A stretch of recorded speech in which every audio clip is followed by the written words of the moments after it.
Bismillahirrahmanirrahim. Assalamualaikum warahmatullahi wabarakatuh. Tuan-tuan puan-puan yang biasa mengikuti saya dalam blog drzubaidi.com dan juga Facebook Dr. Zubaidi Haji Ahmad. Hari ini kita akan berkongsi info dan pengalaman berkaitan dengan tajuk sihat bermula dari rumah. Jadi sebelum kita mulakan, mungkin kita menunggu rakan-rakan yang lain. Sementara menunggu mereka, kita mulakan dengan bacaan Ummul Kitab Al-Fatihah. Bismillahirrahmanirrahim. Alhamdulillah.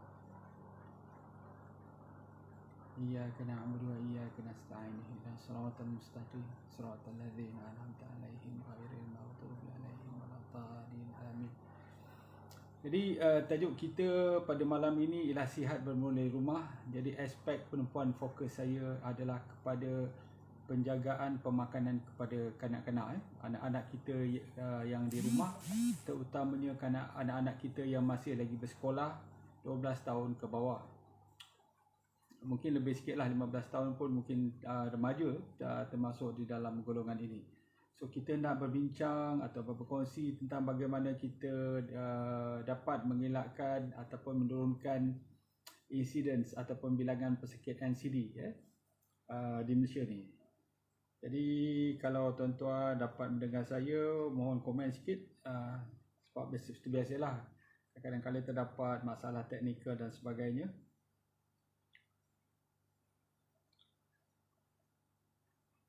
Suara kurang jelas. Okey, sekejap saya tengok apa yang berlaku.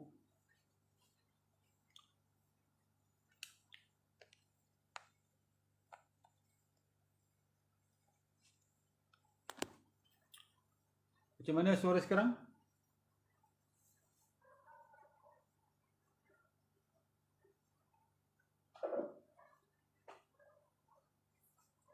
Kalau tuan-tuan mendengar, mohon bagi maklum malas. Puan Ros Alik daripada Johor JDT kata suara kurang jelas. Mungkin suara saya pada permulaan tu saya tak bercakap kuat. Kalau mendengar, insya-Allah saya teruskan ya.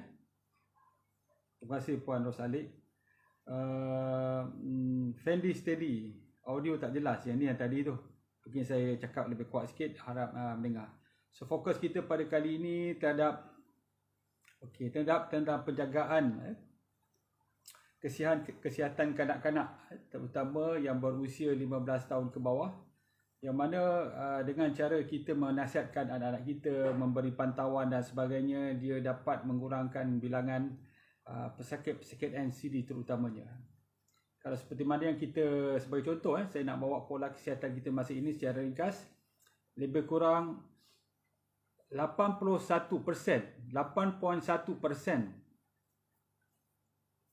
orang dewasa di Malaysia atau 1.7 million mempunyai kesemua 3 jenis penyakit: diabetes, hypertension dan high cholesterol.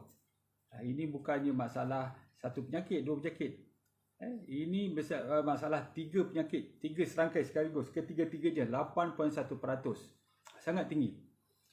Mengikut kajian yang dibuat oleh National Health and Mobility Survey 2019, sebagai contohnya, penyakit diabetes pun meningkat ke 13.4% kepada 18.3%. Ini contoh bagaimana kita melihat peningkatan itu berlaku.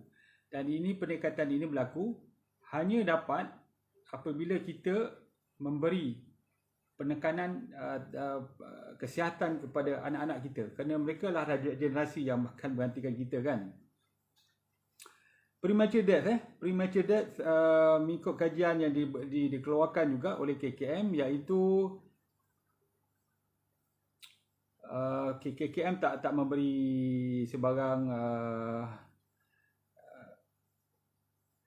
perangkat yang jelas, tetapi saya mengambil daripada WHO. Dia menyatakan bahawa lebih kurang 15 juta kematian disebabkan oleh NCD yang berumur antara 30 hingga 69 tahun.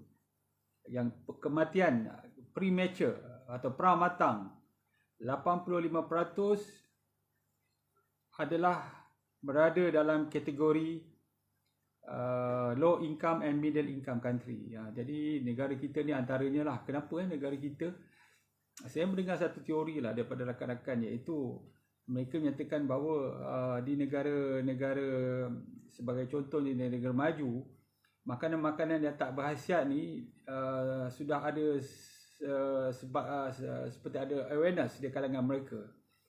Sebab itu kerajaan seperti contohnya di Britain, di United Kingdom atau di US sendiri atau beberapa negeri di Eropah, mereka mengetatkan sebagai contohnya makan minuman yang bergas dan manis dengan meningkatkan tax ataupun orang cakap tu cukai industri.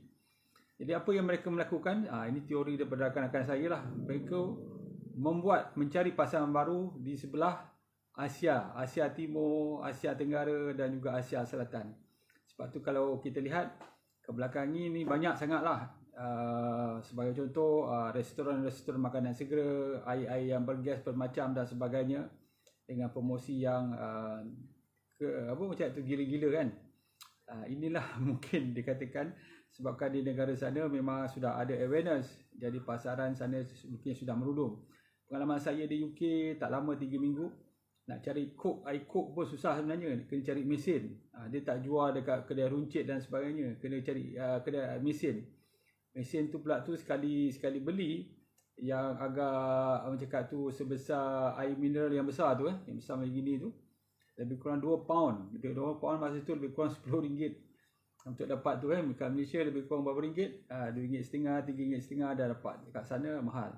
Jadi sebab tu hari ini kita nak beri perhatian sikit kepada pemakanan anak-anak kita terutamanya, bagaimana dia dapat mengurangkan. Jadi seperti mana yang kita tahu bahawa penyakit-penyakit NCD ni bukanlah berlaku dalam masa yang terdekat. Dia mengambil masa antara 5 hingga 10 tahun. Walaupun ada teori yang mengatakan dia boleh berlaku lebih awal atau 2 hingga 3 tahun, iaitu saya percaya disebabkan oleh pengambilan makanan yang tak sihat ni dalam suasana yang keterlaluan lah. Maksud dia pagi, petang, siang, malam masih fast food ataupun processed food. Tetapi di Malaysia kita ni, kita masih lagi makan makanan yang kita panggil traditional food, makanan yang dimasak dan sebagainya. Cuma mungkin ada beberapa ingredient ataupun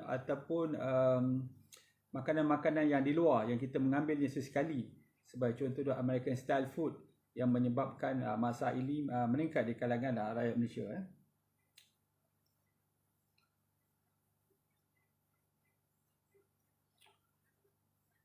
Jadi kalau kita lihat sebagai contoh anak-anak kita ni, pertama sekali kita kena beri perhatian pada mereka. Pertama sekali apa yang kita nak beritahu ialah pengambilan makanan. Makanan yang macam mana? Makanan yang merupakan makanan yang kita panggil makanan jajan anak-anak kita terutamanya. Makanan ni bukannya dia bahaya dari segi mana, sebab di situ terdapatnya pelbagai perasa, perwarna dan juga garam. Mengikut kajian dikeluarkan oleh satu terbitan di Pediatric Nephrology 2014, dia mengambil contoh pengambilan garam di barat, di negara barat. Katanya kanak-kanak yang berusia 5 hingga 10 tahun sepatutnya had pengambilannya 4 gram sehari, tetapi mengambil 8.1 gram sehari.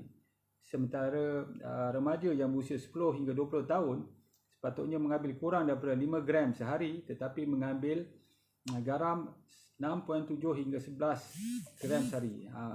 Jadi lebih kurang ini yang kita takutkan, sebab kadang-kadang garam ni bukan yang kita campurkan dalam makanan. Sebab mak kita yang masak tu, dia mungkin dia menjaga masalah pemakanan, tetapi apabila kita makan seperti contoh makan makanan keropok, makanan jajan dan sebagainya, dia terdapat lebihan banyak garam. Yang ini akan yang menyumbangkan ke arah masalah hypertension.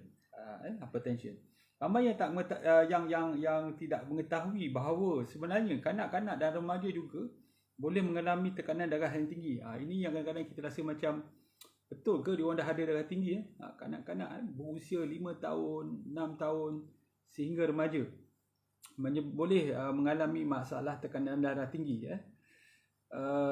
Kajian yang dilakukan dalam satu jurnal Hypertension 2006, dia kata pengambilan garam jika dapat dikurangkan sebanyak lebih kurang 42% di kalangan kanak-kanak dia dapat menurunkan tekanan darah sistolik sebanyak 1.1 mg mercury dan tekanan darah diastolik sebanyak 1.29 mg mercury. Jadi ramai juga yang bertanya, doktor, apakah bacaan tekanan darah yang normal di kalangan kanak-kanak? Kanak-kanak macam mana? Dia adakah sama dengan bacaan orang dewasa? Sudah tentu tidak. Tetapi kalau kita lihat bacaan tekanan darah kalangan kanak-kanak, kalau kita boleh buat pemeriksaan orang cakap tu gunakan sphygmometer yang mobile tu, bacaannya lebih kurang 90 hingga 100, sistolik, diastolik lebih kurang 60 hingga 70. Jadi kalau itu bacaan yang normal di kalangan mereka. Kalau katakan lebih tinggi sikit, itu kita tengok mungkin dia tengah aktif, baru berlari dan sebagainya. Tetapi kalau keadaan yang rehat, lebih daripada itu, dia menunjukkan permasalahan. Permasalahan tekanan darah ni dah dibuat kajian bahawa tekanan darah yang tinggi ni boleh menyebabkan kerosakan pada saluran darah ataupun kita panggil permukaan dalam saluran darah yang kita panggil dia intima kan. So dia akhirnya menyebabkan blockage. Yang ini yang telah dibuat kajian, kanak-kanak yang mengambil garam yang terlalu tinggi menyebabkan tekanan darah tinggi dan akhirnya boleh menyebabkan kerosakan pada saluran darah, dan akhirnya apabila mungkin berusia 35 tahun, 45 tahun boleh menyebabkan serangan sakit jantung dan juga stroke.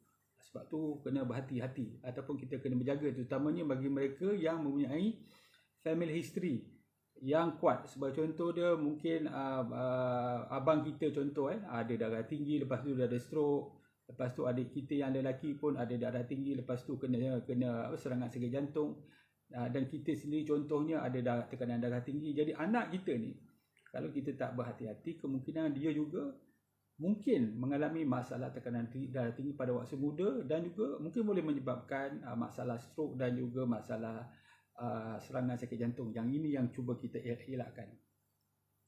Sebab tu antaranya pemakanan yang perlu dielakkan di kalangan kanak-kanak ialah cuba kita kurangkan makanan bergaram. Yang ini saya telah sebut pada perkongsian yang lepas, iaitu garam pembunuh senyap tu. Cara-cara nak mengurangkannya, antaranya ialah makanan yang banyak garam ni kita makan sesekali saja dan tidak sesuai untuk anak-anak. Sebab contohnya yang kita ambil sikit budu, sos dan sebagainya itu kita boleh ambil sikit, tetapi jangan kerap, untuk sesekali saja mungkin kita meraihkan sesuatu, ataupun kita menggantikan dengan benda-benda lain yang lebih lebih spices. Cuba contohnya kalau kita letak banyak spices, rempah dalam makanan kita, kehendak kita untuk dapat garam tu dapat dikurangkan. Selain daripada itu, kalau kita kurangkan pengambilan garam sebanyak 30%, dia tidak ada perbezaan pada lidah kita. Dan yang terakhir tu mungkin kita boleh sebut ialah kalau kita gabungkan dengan rasa masam sikit, terutama lemon dalam makanan kita, dia dapat mengurangkan pengambilan kehendak kita, rasa kita nak mengambil garam lebih. Jadi anak-anak kita ni cuba kita kurangkan pengambilan garam. Mereka mungkin tak makan budu contohnya, tetapi mungkin mereka makan jajan setiap hari lepas sekolah, ataupun mungkin dalam perjalanan kita balik kampung kita singgah ke kios pam minyak dan kita membeli makanan-makanan itu. Jadi benda itu harus dikurangkan. Selain daripada itu, kita juga untuk melihat bagaimana kita mencari kudapan waktu petang ni, sebab kanak-kanak ni kadang-kadang apabila dia membesar dia cepat rasa lapar. Jadi kudapan apa yang bagus untuk kita makan?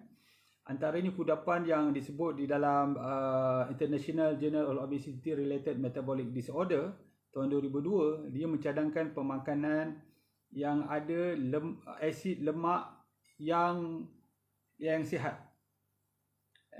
Sebab apa? Yang sihat ni dah yang menyebabkan kanak-kanak tu mendapat tenaga, sebab lemak ni akan menghasilkan tenaga.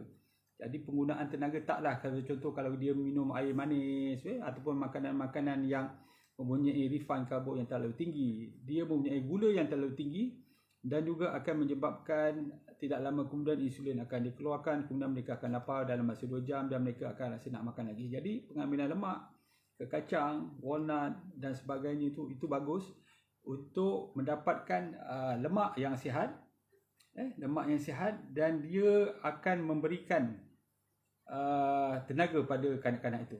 Sebab tu pengambilan kacang ni memang saya galakkanlah untuk kudapan. Tak perlu banyak, mungkin kita ambil segenggam, ataupun mungkin ada bar yang dalam bentuk bar tu yang bagus untuk dimakan untuk kudapan bagi anak-anak. Sebab pengambilan lemak sihat ni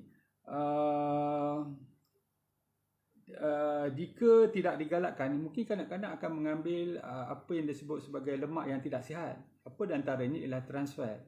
Trans fat tu dapat dari mana? Daripada kita menggunakan minyak masak, contohnya minyak sawit atau minyak kelapa, untuk beberapa kali sehingga minyak tu mungkin dah bertukar dari segi molekulnya.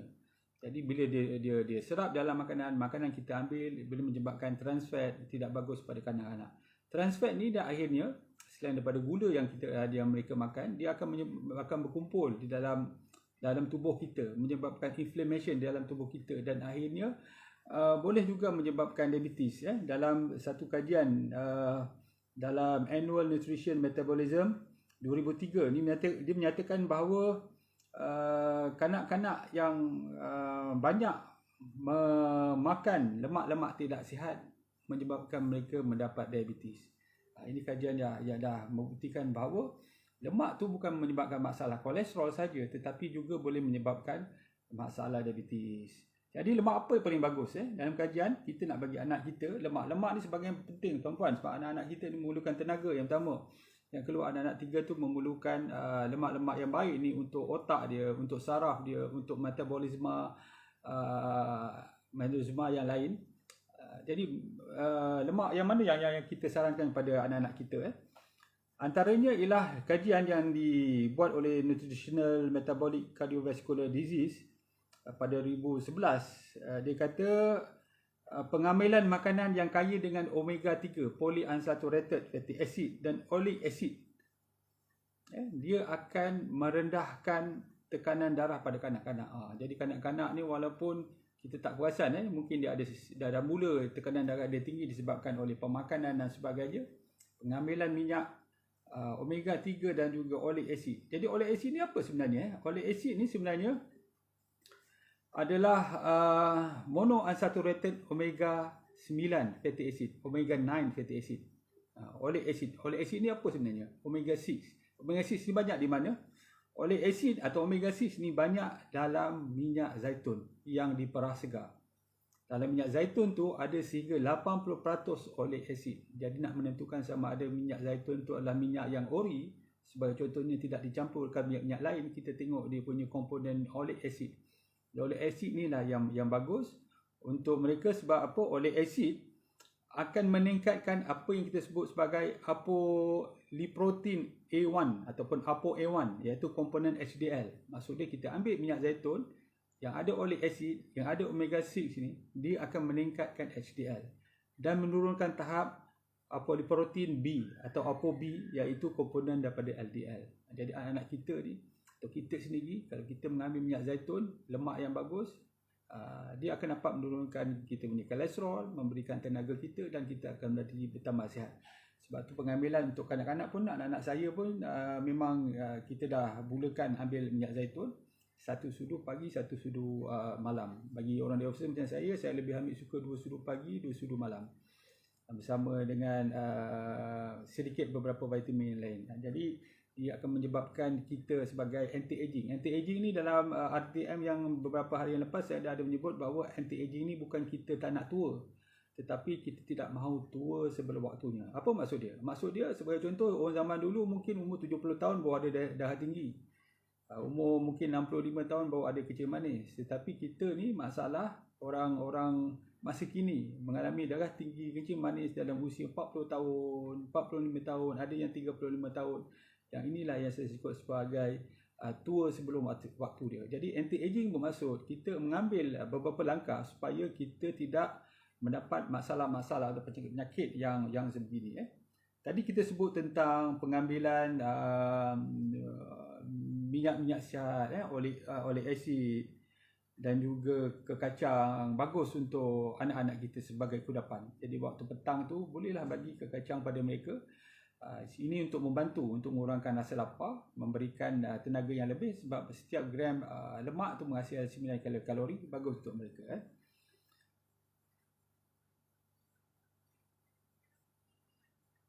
Beberapa kajian menunjukkan kaitan pengambilan lemak di kalangan kanak-kanak dan risiko mengalami kardiovaskular pada mereka dewasa. Jadi dalam satu kajian, dan banyak kajian juga menunjukkan pengambilan minyak zaitun dapat menurunkan BMI di kalangan kanak-kanak berbanding dengan pengambilan minyak tumbuhan yang lain. Minyak zaitun ini kajian dibuat oleh European Journal of Endocrinology 2011. Children whose diet contained olive oil had a lower likelihood of increase their body mass index over 1 year. Ini kajian dah tunjuk kajian bahawa makan minyak zaitun dapat menurunkan berat badan mereka. Sebab tu pada anak-anak yang ada masalah obesity, saya cadangkan mengambil ni supaya mereka lebih cepat kenyang, rasa tahan lama kenyang, tak sikit nak ambil makanan yang tak sihat. Pengambilan nut atau ke kacang lebih daripada 10 gram. 10 gram mungkin dalam segenggam gitu setiap hari di kalangan kanak-kanak berusia 12 hingga 18 tahun mempunyai kebarangkalian yang rendah untuk mendapat berat badan berlebihan, dan juga dia merendahkan tekanan darah di kalangan kanak-kanak. Yang ini dari Journal Nutrition Residence 2012. Tajuk terbitan ni lah, out of hand nut consumption is associated with the improved nutrient intake and health risk markers in US children and adults. Kajian dari National Health and Nutrition Examination Survey 1999 hingga 2004. Dia menyatakan bahawa pengambilan ke kacang lebih daripada 10 gram, maksud dia mungkin dalam segenggam itu untuk kanak-kanak makan, dia dapat mengurangkan berat badan dan juga dapat menurunkan tekanan darah bagi kanak-kanak. Begitu juga dengan sayuran. Tadi kita dah cakap tentang pertama sekali tentang pengambilan garam, kita cakap tentang pengambilan lemak dan juga ke kacang, terutamanya minyak zaitun, dan juga sekarang ni kita nak sebut tentang pengambilan buah-buah dan sayur-sayuran. Buah-buah dan sayur-sayuran ni saya memang cadangkanlah tuan-tuan yang mungkin ada anak tu, mungkin kita boleh beli apple, beli apa lagi? Beli jambu batu, letakkan di rumah dan kupaskan untuk mereka, pastikan mereka mengambil buah-buahan ni. Sayur-sayuran ni kadang-kadang mereka agak, ialah kanak-kanak ni kan dia rasa pahit dan sebagainya, tetapi buah-buahan ni mungkin dia ada rasa manis sikit. Kalau rasa dia tak boleh nak makan juga, dia rasa tak seronok, contoh kita boleh letakkan sedikit madu di atasnya, jangan banyak, sikit saja buat bagi rasa supaya mereka mengambilnya. Dalam kajian menunjukkan kebaikan makanan yang berasaskan tumbuh-tumbuhan untuk menghalang pembentukan penyakit tidak berjangkit NCD di kalangan kanak-kanak. Yang ini sebagai contoh, kajian dibuat dan diterbitkan dalam Applied Physiology Nutrient Metabolism Journal 2008, Central Adiposity and Associated Lifestyle Factors in 3 Children. Pengambilan lebih daripada 3 kali hidangan sayur-sayuran dan buah-buahan dapat menurunkan masalah obesity central di kalangan kanak-kanak dan remaja. Jadi kanak-kanak dan remaja, mungkin juga orang tua yang mempunyai masalah perut buncit, pengambilan 3 kali hidangan sayur-sayuran. Apa maksud satu hidangan? Ini kata ada 3 kali atau lebih. Maksud dia apa? Breakfast, lunch dan juga dinner tu mesti ada satu hidangan sayur-sayuran atau buah-buahan sekurang-kurangnya. Jadi apa yang dikatakan sebagai satu hidangan sayur-sayuran atau buah-buahan? Satu hidangan sayur-sayuran adalah lebih kurang setengah cawan atau 1 sendok sayur-sayuran yang telah dimasak. Kalau kita tengok contoh ada masakan, ada kubis yang dah ditumis, kita boleh bayangkan kalau kita ambil setengah cawan ataupun kita ambil 1 sendok. Tetapi kalau dia belum masak, dia mestilah 1 cawan ataupun 2 sendok. Ataupun mungkin dalam buah-buahan sebesar buah yang sebesar penumbuk tu. Kalau kita besar, orang dewasa sebesar penumbuk tu, segenggam tinggi tu buah apple ke buah limau dan sebagainya, bagus juga kita ambil bersama. Jadi itulah 3 kali, pagi, tengah hari dan petang. Pengambilan lebih daripada 2 hidangan sayur-sayuran dan buah-buahan sehari dapat merendahkan tekanan darah. Jadi orang yang ada darah tinggi, kanak-kanak dan juga orang dewasa sendiri boleh mengambilkannya. Ini kajian yang diterbitkan dalam 2011, Journal Clinical Nutrition, the association between blood pressure in adolescent and the consumption of fruits, vegetable and fruit juice and exploratory study. Jadi mereka yang ada masalah tekanan darah, saya sebut tadi, kurang darah tinggi, sama ada kanak-kanak kita nak mengelakkan dia bila besar nanti dapat tekanan darah tinggi. Saya paling muda sekali, ini lebih kurang pengalaman saya lebih kurang 15 tahun yang lepas. Saya jumpa seorang tu berusia 25 tahun, dah memang persistently. Maksud dia 3 kali bacaan tekanan darah pun masih tinggi, datang lepas seminggu pun masih tinggi. Kan? Jadi yang inilah yang cuba kita elakkan, banyak makan sayur-sayuran dan buah-buahan. Cuba kalau pergi ke pasar raya seperti tu, ambil buah apple ke, buah jambu batu ke, atau buah yang ada banyak fiber di dalam tu, atau sayur-sayuran yang mana kita suka, yang kita boleh buah labu contoh, kita boleh apa ambil lagi. Macam-macam sayur-sayuran lah yang kreativiti kita sendiri. Untuk kita masak, kita tumis, gunakan sikit minyak zaitun sebagai contoh, itu lebih baik. Contohnya labu. Labu ni saya suka kalau labu ni yang dah masak tu kita potong, kita lumurkan sikit dengan minyak zaitun, atau lepas tu kita taburkan sikit je garam dan juga lada sula atau lada hitam, kita bakar. Memang rasanya memang sedap, dan saya rasa cukuplah untuk makan tengah hari, makan waktu tu waktu tengah hari ke waktu malam tu sudah mencukupi. Jadi itu antara tips lah untuk menurunkan tekanan darah. Dan juga pengambilan sayur-sayuran dan tumbuhan ni, dia akan menurunkan C-reactive protein, iaitu penunjuk kepada keradangan dan juga masalah kardiovaskular. Sebab tu kalau kita buat pemeriksaan darah di klinik atau di makmal, cuba minta doktor buat sekali pemeriksaan C-reactive protein, nak menunjukkan sama ada kita berisiko atau tidak untuk mengalami serangan sakit jantung, terutama kalau kita dah ada darah tinggi, kencing manis dan kolesterol kita tinggi. Jadi C protein tu salah satu penunjuk membantu kita melihat risiko kita untuk mendapatkan serangan sakit jantung. Jadi kita tengok sikit, mungkin rakan-rakan kita yang berada di sini, saya tengok dah banyak respon, mungkin ada yang start bertanya. Kita melihat Amy Olifaus, Assalamualaikum. Waalaikumsalam. KL and clear. Nuriati, Alhamdulillah. Kepulangan Alhamdulillah, terima kasih. Muhammad Rosli Mazin, Ustaz daripada Batu Pahat, pengambilan lemak sihat penting untuk kesihatan yang lebih baik. Memang betul Ustaz, dah banyak orang cakap tu dibuktikan dalam kajian dalam jurnal, dan juga dari segi klinikalnya, maksud dia dah dicuba dalam kebanyakan orang, memang menunjukkan perubahan yang baik. Tekanan kanak-kanak yang normal 90 hingga 100, 60 hingga 70. Ya, ini dia punya range bawah kanak-kanak berusia lebih kurang 15 tahun ke bawah. Okey Datuk, jelas. Hafizan Ismail, suara dah slow sangat. Masih slow lagi sebab tadi saya mungkin pada permulaan tu suara saya tak melontarkan suara dengan lebih kuat. Rohaya Latif, Assalamualaikum. Waalaikumsalam. Azman Dolah, Waalaikumsalam. Kasih Fiza, suara perlahan ke saya lagi? Aisyah Asma, Waalaikumsalam. Nur Aisyah, silakan doktor. Fatih Muhammad, Dr. Zubari, any special diet for breast cancer patient? Breast cancer patient ni, kalau tuan-tuan buka jurnal pemakanan, nutrition, dan juga banyak jurnal-jurnal yang berkaitan dengan pemakanan, memang menyatakan antara yang terbaik bagi mereka adalah minyak zaitun.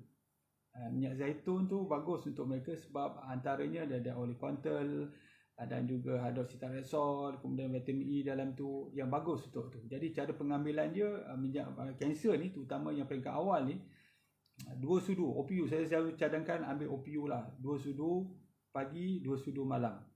Sama dengan minyak zaitun olive itu 1 sudu atau 2 sudu pagi dan malam. Jadi gabungan 2 tu, sebab OPU mempunyai antioksidan yang paling tinggi sekali, tetapi bila kita ambil dalam sudu yang kecil, dia punya kuantiti minyak tu terlalu sedikit untuk dapat manfaat pada kita.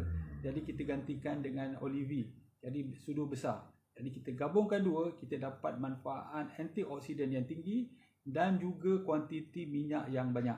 Dua-dua tu penting untuk 3 sebab dia adalah monounsaturated fatty acid 75 hingga 80%, sementara 20% lagi polyunsaturated yang kebanyakannya omega 6, omega 9, bagus untuk tubuh kita, oleic acid, dan juga dia juga bagus juga untuk kita punya jantung, hati, kulit, dan juga saraf kita. Sebab tu pengambilan ni pada saya kena ambil lah setiap hari, insyaAllah dapat manfaat.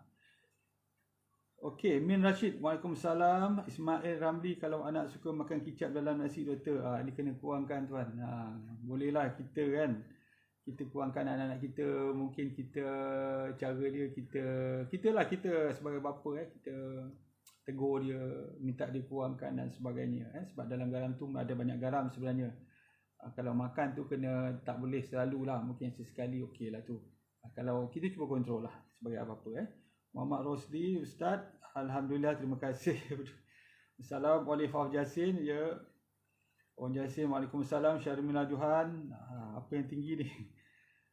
Superfly Rocketman, Timbuktu. Waalaikumsalam. Boleh ke dari peringkat kanak-kanak dah dibiasakan dengan beras pre-boil ke pra-boil? Parboil ni maksudnya beras yang secara prosesnya sebelum menjadi beras daripada padi menjadi beras, dia wapkan dulu, atau kadang-kadang disebut sebagai direbus dulu, lepas tu ditanggalkan dia punya kulit yang keras tu yang tak boleh makan tu, jadi dia akan meninggalkan serat di situ. Sebenarnya kadang-kadang anak saya pun makan parboil rice, cuma kadang-kadang bila kita tak biasa rasanya mungkin rasa tak sedap, tapi kita bolehlah, sebagai contoh kita campurkan sikit dengan beras putih, contoh sikit supaya rasanya mungkin lebih sedap. Ataupun mungkin kalau kita ada keupayaan, ada kelebihan, kita ambil basmati, campur sikit dengan basmati, jadi parboil rice. Basmati pun kalau segi indeks dia sangat sederhana, bagus untuk dimakan. Kita latih daripada kanak-kanak. Jadi bila saya sendiri makan parboil rice apabila saya belajar perubatan di India, di sana banyak parboil rice. Jadi pertama kali saya paksa makan, dan Alhamdulillah bila balik ke Malaysia pun saya dah tak ada masalah sangat. Puan Rosmaniza, Waalaikumsalam. Dora Aisyah, IJ okey, Alia Umaira okey, Amalina Afendi, doktor, macam mana pengambilan vitamin C 1000, okey atau tak okey? Kalau mengikut RDA, recommendation adalah 200 mg. 200 mg ni disebabkan dianggap kita juga mengambil vitamin C daripada makanan. Kena faham kenapa 200 gram. Sebab dianggap kita juga mengambil vitamin C dari makanan. Jadi 200 gram suplemen daripada pil contohnya sudah mencukupi. Tetapi jika kita tidak mengambil ni daripada makanan, kita tak mengambil buah sebagai contoh, dan sayur-sayuran, pengambilan penyerapan kita tidak dapat mencukup kita punya vitamin C tu, kita tak cukup. Jadi kita kena tambahkan. Saya selalu memberi cadangan 500,000 tu masih selamat lagi, jangan risau. Sebab tu di farmasi kita dapat suplemen vitamin C, ada yang 500, ada yang 1000, bergantung kepada keperluan.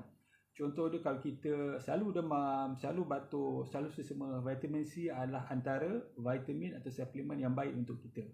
Jadi tingkatkan sikit pengambilannya. Mungkin 1000 gram satu hari 2 kali, mungkin membantu meningkatkan daya tahan kita. Saya harap dapat menjawab soalan. Hajar Khairunisa, Waalaikumsalam. Abnizam, bagaimana olive oil berfungsi menurunkan gula bagi pesakit diabetes? Pertama sekali ialah apabila kita mengambil minyak zaitun, sama ada selepas makan ataupun selepas makan, pertama sekali dia dapat menghalang penyerapan gula secara perlahan. Maksudnya penyerapan gula tu perlahan, disebabkan oleh adanya orang cakap tu minyak. Sebab tu dalam banyak kajian menunjukkan apabila seseorang itu, contohnya orang diabetes, mengambil minyak zaitun, dia dapat menstabilkan gula. Gula bukan tak diserap, tetapi diserap dengan kadar yang perlahan. Itu kena ingat. Dia bukannya menghentikan penyerapan gula, tetapi dia menyebabkan penyerapan gula yang perlahan. Dengan ini, insulin dapat dikeluarkan secara perlahan-lahan dari pankreas bagi orang yang sihat, mungkin bagi orang yang dah ada sakit diabetes, penyerapan gula yang perlahan ni dia dapat mengawal gula dengan lebih baik. Kalau tak, dia akan naik macam ini, mencunak. Sekali makan, katakan satu sudu gula putih dicampurkan dalam kopi atau dalam teh, penyerapan gula terus mendadak. Jadi bila pengambilan minyak zaitun, dia akan perlahan penyerapan, bukan dia menghalang, dia memperlahankan penyerapan.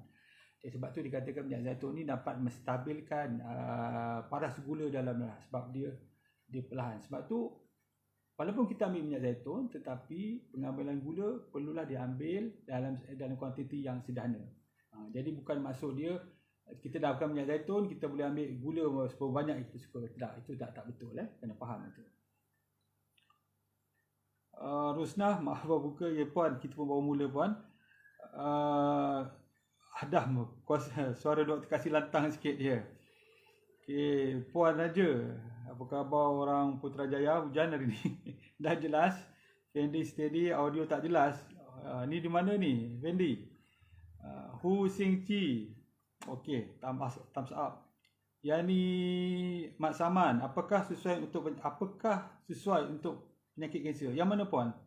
Kita menyebut tentang tadi perkongsian saya tentang kanak-kanak tadi tu 3 beli kita dah sebut, garam, kekacang dan minyak zaitun dan juga buah-buahan. Kemudian Leila Hamid, Waalaikumsalam. Aini Jaafar, Waalaikumsalam. Ada masalah khusus, konsum olive 3 bulan dan 3 bulan tapi masih sakit doktor.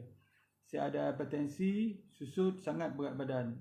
Susut berat badan ni mungkin disebabkan puan dah tak ada selera makan, disebabkan oleh masalah usus. Cuma kita nak tahu apa masalah usus tu. Adakah disebabkan oleh addition? Addition ni masalah luaran, melekat antara usus, ataupun masalah dalaman. Masalah dalaman ni mungkin dia colitis dan sebagainya. Jadi kita nak tahu apa masalahnya. Tapi pengalaman saya memang untuk orang yang bersegini, banyakkan makan fiber, banyakkan minyak zaitun tu dia membantu. Kalau tidak serius, boleh makan benda-benda lain sebagai contoh yogurt yang banyak probiotik. Tetapi kalau dah teruk tu, kita bimbang bila makan benda-benda yang begini pula dia menyebabkan perut kekembungan dan sebagainya. Jadi bergantung kepada stage ataupun keadaan sakit usus. Laila Helwa, Waalaikumsalam, suara jelas dan imej jelas. Nur Hayati, salam doktor, Pokok Sena Kedah. Waalaikumsalam. Aina Craft, Assalamualaikum, tekanan darah saya sentiasa cek, tak ada masalah. Tapi kenapa bila nak berani sebelah kiri nak pening memusing? Saya amalkan olive, masuk 3 botol, gastrik semakin kurang. Yang betul, orang yang ada masalah gastrik ni, pengambilan minyak zaitun ni dia akan meningkatkan ketebalan musin. Apa ni musin? Musin adalah dalam perut tu, lapisan dalam tu dia ada selaput dikeluarkan oleh tubuh kita, oleh sel-sel yang mengeluarkan selaput tu, kita panggil musin. Jadi bila ada selaput ini, asid tidak menghakis dengan mudah permukaan dalam. Sebab tu minyak zaitun ni bagus. Dia menambahkan ketebalan selain daripada musin yang ada. Itu sebab tu orang yang ada gastrik, maka minyak zaitun dia bertambah baik. Masalah puan ialah pening. Pening ni adalah berkaitan mungkin vertigo. Vertigo, walaupun tekanan darah normal, vertigo tu menyebabkan kepala kita akan nampak pusing laju dan sebagainya. Yang ini akan menyebabkan kita tidak selesa. Ada disebabkan hanya pergerakan kepala saja dia menyebabkan pening. Pusing saja terus kuning. Ada yang pergerakan badan, daripada duduk bangun, daripada bangun duduk, daripada baring duduk, dia pun mengalami masalah. Jadi bergantung kepada severity ataupun tahap keterukan masalah puan. Saya rasa ini disebabkan oleh vertigo. Doktor, kalau kurang kalsium, apa yang patut kita makan? Kurang kalsium, maksud dia apa puan? Sebab kebanyakan makanan kita boleh dapat kalsium dalam makanan kita. Cuma yang masalah kita adalah selalunya kita kekurangan vitamin D. Sebab tu saya selalu memberitahu, ini ibarat kalsium ni ibarat batu bata, vitamin C ibarat simen. Jadi untuk membina bangunan, kita memerlukan batu bata dan simen. Batu bata kita boleh dapat, atau kalsium kita boleh dapat makanan, tetapi vitamin D ni kekurangan. Kita boleh dapat daripada keluar penampakan cahaya waktu pagi setengah jam dari pukul 9, 9.30 begitu, atau petang mungkin 5, 5.30, 6. Begitu, tidak terlalu kuat sebab sekarang ni ultraviolet masalah ultraviolet boleh merosakkan kulit kita. Tetapi itulah saya cakap, antara kalsium dan juga vitamin D, saya lebih suka orang mengambil langkah untuk meningkatkan vitamin D dalam tubuh dia. Okey, kita pergi kepada nota ni sebelum kita habis. Ada lagi insya-Allah 4.5 jam dah. Okey, pengambilan sayur yang banyak Cuba kita tingkatkan pengambilan sayur yang banyak. Pengambilan sayur yang banyak, apa yang bagus? Yang contoh yang hijau paling bagus sekali yang hijau, brokoli ataupun mungkin cauliflower, yang tu memang antara yang terbaik lah. Mungkin kita boleh juga daripada kita punya ulam-ulaman pergi ke kedai cari ulam-ulaman, dia sangat bagus untuk tubuh kita.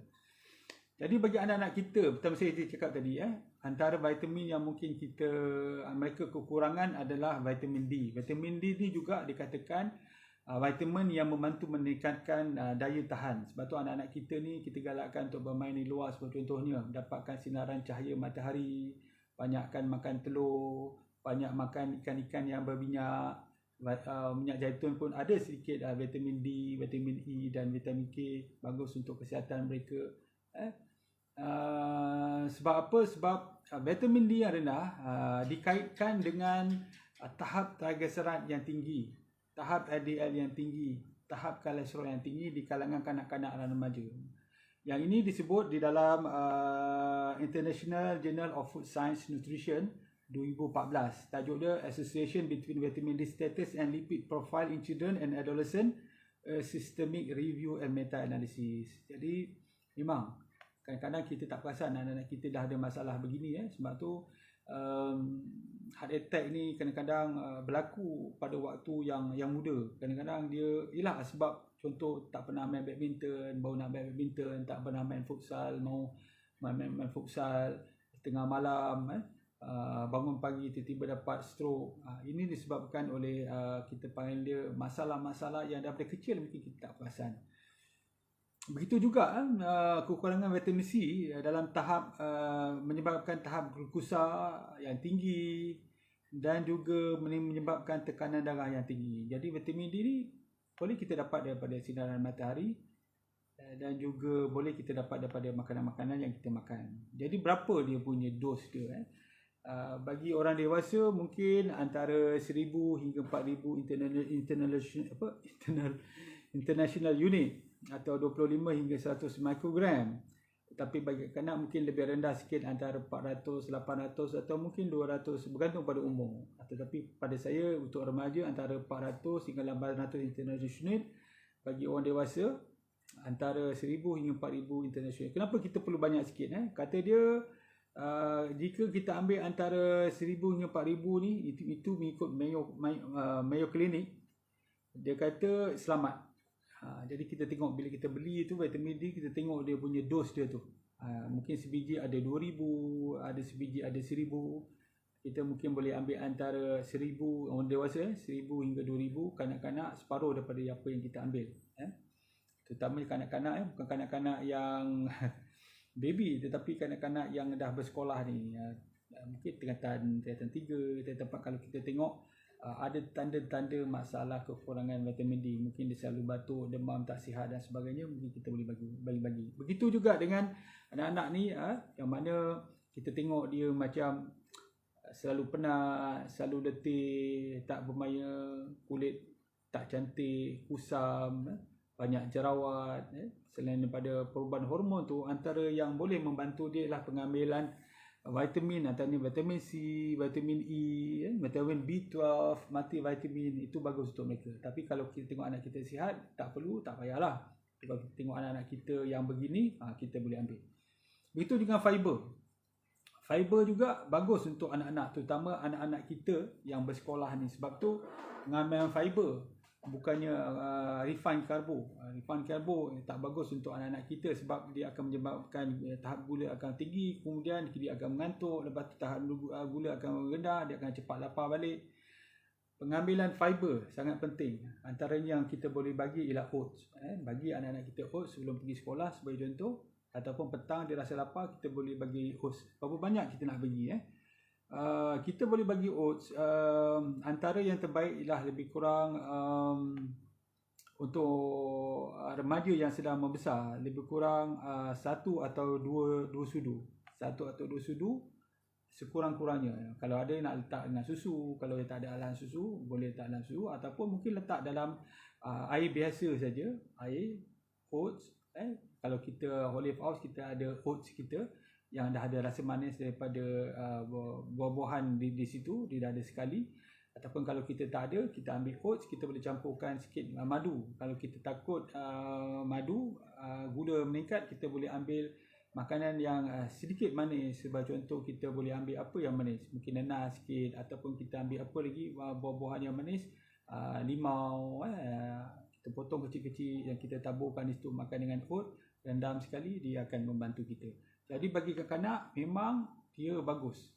Jadi saya balik semula pada anak-anak kita, anak-anak kita yang harus kita galakkan ialah pemakanan minyak zaitun ataupun kita panggil asid lemak, buah-buahan dan sayur-sayuran, vitamin, fiber, dan juga yang terakhir antaranya ialah kita galakkan mengambil protein yang bagaimana, protein yang sihat ataupun kita panggil high quality protein. Apa dia high quality protein? Terutamanya ialah kita mengambil makanan atau daging daripada marine, maksud daripada lautan, daripada ikan, dia membantu bagus, daripada telur yang kita sebut sebagai daging putih, protein putih. Telur, ikan, kurangkan daging merah. Nak ambil daging merah boleh sesekali sebab dia akan meningkatkan juga toleransi kolesterol ni, tetapi dia juga meningkatkan HDL. Itu bagusnya daging merah. Cuma bila kita ambil yang kita panggil lean meat, maksud dia daging yang tak ada banyak lemak dari situ. Sebab dalam tu sendiri pun dah ada lemak. Jadi kalau kita mungkin nak dapat lemak-lemak yang sihat, kita boleh ambil daripada minyak zaitun, tetapi dalam daging tu sini ada lemak. Jadi kita buang lemak-lemak yang berlebihan, dia bagus untuk kita. Bagi orang yang mengalami ketogenik, bagus untuk mereka nak amalkan diet ketogenik, kena dapat nasihat yang betul. Jangan kita just cuba-cuba baca Google, kita ambil, saya bimbang dia menyebabkan peningkatan total kolesterol, meninggikan LDL dan juga merendahkan HDL. Yang itu yang kita kena faham. Sebab orang ambil ketogenik dia tak makan langsung nasi. Tu kena faham tu, dapat tenaga daripada lemak. Masalah kita nak amal ketogenik, tapi nak sama kita makan nasi, kita minum teh tarik, kita ambil banyak karbohidrat yang lain, itu menyebabkan kita fail ketogenik dan menyebabkan kemudaratan mungkin. Yang itu yang kita cuba nak elakkan. Jadi makan makanan dalam bentuk protein putih yang saya cadangkan. Sebab apa? Sebab ini bagus, terutama bagi kanak-kanak tu yang mula memasuki akhir balik, mula mengalami secondary sexual karakter, mungkin dia ada dah mula sikit ada misai, bagi lelaki ada apa, bulu ketiak dan sebagainya. Itu tanda-tanda dah dia semakin matang tu. Jadi protein yang baik adalah protein high quality ataupun kita panggil white protein atau white meat, bagus untuk mereka. Cuma kalau kita nak ambil daging merah, boleh ambil sesekali. Sebab kita dalam Islam pun kita tak malang orang nak makan daging.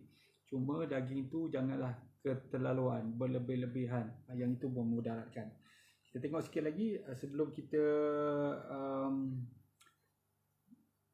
meneruskan.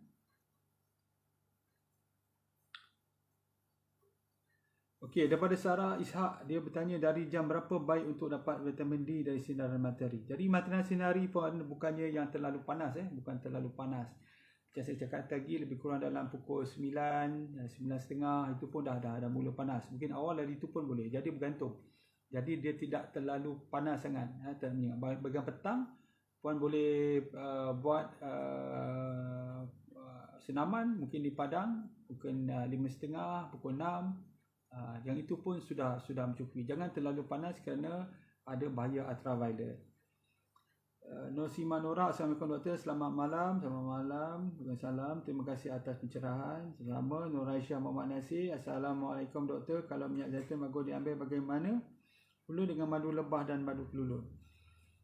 Duduk bagus tuan. Sebab tu pemakanan ni yang disebut dalam Al-Quran ataupun kita sebut sebagai Quranic food ni, dia ada pelbagai. Dia ada sebagai contoh ada minyak zaitun, delima, buah tin, ada apa lagi? Dia ada pisang, ada anggur, dan pelbagai lagi. Buah-buah ni semua bagus. Kita tak mau cakap tu macam terlalu ekstrim terhadap minyak zaitun sampai kita sekali minum sampai betul-betul, bukan. Kita ambil 1 sudu, besok ambil 1 sudu lagi, lepas tu kita ambil jus delima, ambil sedikit buah-buahan, tak dapat buah-buahan sebagai buah tin, kita boleh ambil buah jambu sebagai contoh, buah pisang, kita ada buah anggur, kita kalau dikeringkan jadi kismis, pelbagai jenis buah lagi, banyak lagi buah-buahan. Jadi maksud dia boleh ambil minyak zaitun dan bersama dengan makanan-makanan yang lain. Madu tu pun sebahagian daripada kita panggil Quran food, disebut dalam Al-Quran. Bagus kerana dia mengandungi banyak vitamin, mineral dan enzim. Cuma nilai karbo tu agak tinggi, sebab tu orang yang nak ambil madu sebagai ubat, dia kena berpuasa. Saya cadangkan berpuasa, kemudian bila berbuka tu ambil 1 atau 2 sudu madu. Jadi dia memberi tenaga yang cepat. Di dalam tu ada enzim daripada liur lebah, ada mineral, ada vitamin dalam tu. Tapi kalau kita jenis yang contoh minum teh tarik, roti canai, lepas tu kita ambil madu, ada diabetes, memang gula akan tinggi. Itu cara yang salah. Jadi pengambilan madu yang betul memberikan manfaat pada kita. Pengambilan madu yang salah boleh menyebabkan kemudaratan. Okey, Ayah Cik. Terima kasih Ayah Cik. Puan Sarah, Waalaikumsalam. Baru ini saya ada jumpa doktor. Doktor kata darah merah saya sedikit. Apakah makanan yang meningkatkan darah merah? Darah merah ni disebut sebagai red blood cell. Selalu ni kita lihat dia cukup tidak cukup bergantung kepada kepekatan hemoglobin. Hemoglobin itulah yang akan membawa oksigen ke tisu-tisu daripada paru-paru. Jadi doktor selalunya akan melihat kepekatan hemoglobin bagi menyatakan sama ada kekurangan sel darah merah ataupun tidak. Jadi antaranya sebab dia ada protein, jadi pemakanan yang bersifat protein lah bagus untuk dia, yang terutama yang mempunyai iron. Dia mungkin dapat dari daging merah, daging kambing contoh. Ramai yang mencadangkan supaya ambil internal organ, tetapi saya lebih suka kalau nak ambil daging kambing yang tak ada lemak. Kemungkinan lepas tu ambil dengan vitamin C, ambil dengan air lemon, sebab vitamin C akan mempercepatkan penyerapan iron ke dalam tubuh. Kadang-kadang kita ambil iron, tablet iron tu yang kita beli atau diberi oleh doktor, kadang-kadang menyebabkan sembelit, menyebabkan najis kita menjadi hitam. Sebab apa? Sebab tak semua iron masuk ke dalam tubuh. Jadi untuk menggalakkan penyerapan iron daripada sama ada daripada pil ataupun daripada daging kambing yang kita makan tu, ambil vitamin sekali eloknya sebagai contoh ambil dalam bentuk makanan, air limau, air lemon. Jadi dia membantu penyerapan iron. Selain daripada itu, ambil juga folic acid. Folic acid ni boleh dapat pil juga ataupun kita boleh dapat daripada makanan-makanan yang kita sebagai contoh roti, daripada beras yang kita makan, nasi yang kita makan, dia pun ada folic acid. Cuma untuk orang yang punya bilangan sel darah merah rendah, pengambilan folic acid tu kena ambil lebih sikit lah supaya dia membantu. Soal kurang jelas, mungkin suara saya dah makin slow kot. Tekanan darah rendah bagus ambil PMZ dan parti D5 kan doktor? Betul. Boleh cuba ambil PMZ, Olivi atau OPU sendiri sama dengan parti D5. Parti D5 ni memang dia mempunyai vitamin, mineral yang mencukupi untuk pembentukan sel darah merah. Jadi kena ambil. Saya cadangkan ada yang ambil 1 sudu, 2 sudu. Tengok kalau katakan dia ada masalah itu, kena ambil banyak sikit. Mungkin setiap hari lebih kurang setengah cawan kena minum bagi meningkatkan sel darah merah. Puan Sarah, terima kasih. Sama-sama. Cik Rahimah, doktor bolehkah minum minyak zaitun 30+ sebelum tidur? Ya. Saya minum sebelum tidur 2 sudu pagi, 2 sudu malam. Ada orang ambil 1 sudu pagi, 1 sudu malam. Tak ada masalah. Muhammad Rosli ni, Ustaz, lebihkan pengambilan white meat. Ya betul Ustaz. White meat paling bagus. Kita dah jarang dah makan telur. Anak-anak kita ni nak galakkan ni. Kita cerita tentang anak-anak kita. Ambil, ajar mereka, latih mereka makan ikan. Latih mereka balik makan telur. Bagus untuk mereka. Kalau tak, anak-anak kita akan makan apa? Makan ayam je kan, ataupun mungkin makan daging je. Jadi kita pelbagaikan sumber protein dalam pemakanan anak-anak kita. saya ejen Islamic Oil Sarawak Pahang. Oh, boleh siapa yang dari Pahang tu nak beli minyak zaitun boleh daripada Puan Azilah. Ayah Cik, Waalaikumsalam doktor. Waalaikumsalam. Apakah ada yang sesuai untuk sakit batu karang? Batu karang ni bergantung kepada saiz dia. Selalunya kurang daripada 2 cm. Kadang-kadang doktor mencadangkan untuk cakap tu intervensi ataupun mungkin dia nak masukkan skop dan sebagainya. Ada orang tak mau. Saya cadangkan ambil minuman yang sedikit berakali. Dia membantu. Ataupun kita ambil cuka tin. Cuka tin walaupun dia adalah asid, cuka kan, tetapi dia sebenarnya kita panggil alkaline producing food. Kita ambil, pada kita akan mengeluarkan lebih banyak akali.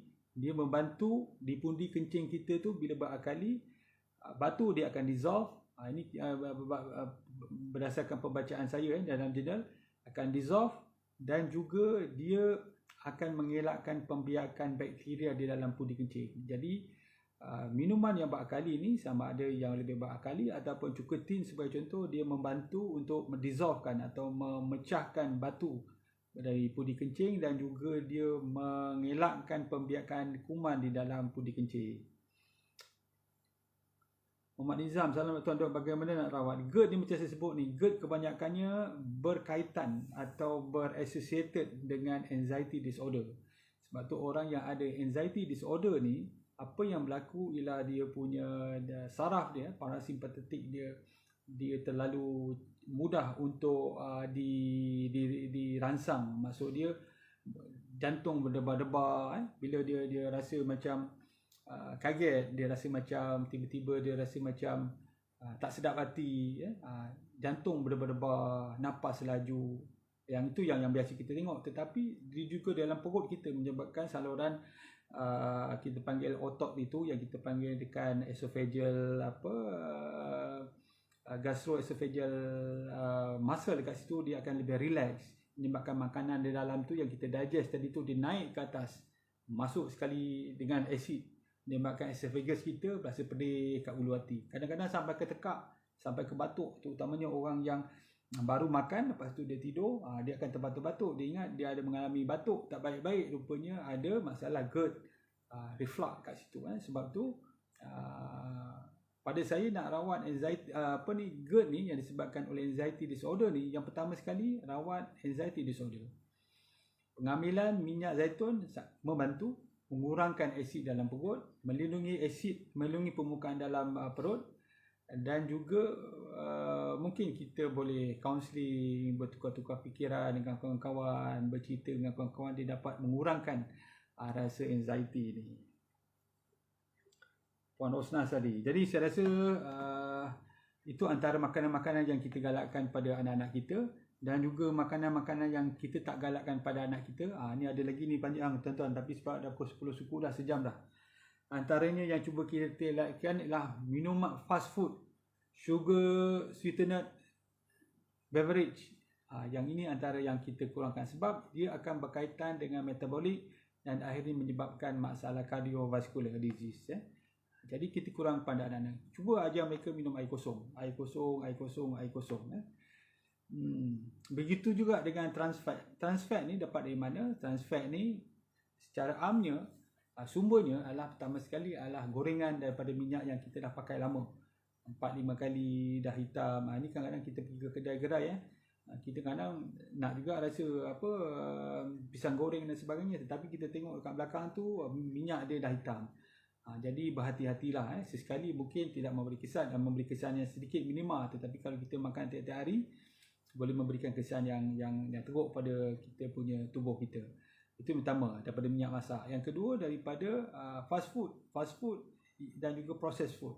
Jadi kalau kita dapat kurangkan fast food, processed food dan juga penggunaan minyak masak yang dah digunakan berkali-kali ini, kita telah menghindari sumber trans fat yang akan menyebabkan kita punya kolesterol akan meningkat dan juga meningkatkan juga inflamasi atau keragangan dalam tubuh. Jadi saya rasa yang terakhir kita tengok Puan Nur Maziah. Ni daripada Segamat ni. Orang Segamat bolehlah WhatsApp pada dia atau pergi kedai dia.